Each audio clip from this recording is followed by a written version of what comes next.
Hey guys, welcome to IndusCore Tech. In this video, we'll use the EfficientNetV2 model. So in our last video, we used the EfficientNet. Now we'll compare it with the EfficientNetV2 for the prediction of this image of our line and see if we get a better result. What you need to know is that we are using the ImageNet database, and in your project, don't forget to use many models to compare it between many models to see which one is the better, and it depends of the weight and the accuracy and the inference of each of the models. So here just a test to show you the models that we have in TensorFlow. We'll just test it. I think it's 83%.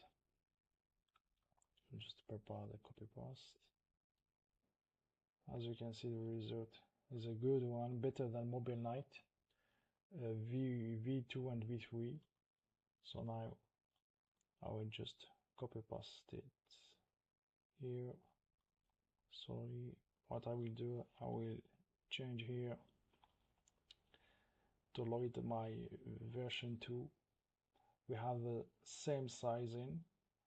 Here I will add for the pre-process V2, and here for the decode also V2, here just for the Windows text.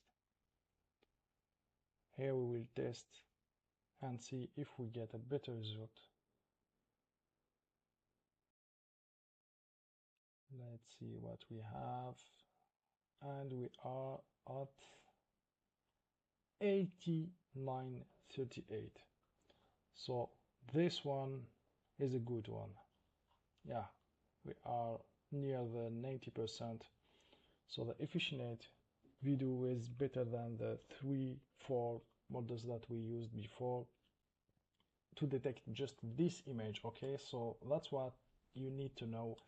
You need, like I said before, you need to use many models, compare between them in your project to see which one is more like to put in use, and in the majority of your project that you will have to use or work with, you need to build up your own data set. So like you will do your own fine-tuning and like training model. So that's all for me. Just follow me to see the other videos that we'll make in this series. Put comments, like, and see you next time. Wassalamu alaikum. Thank you.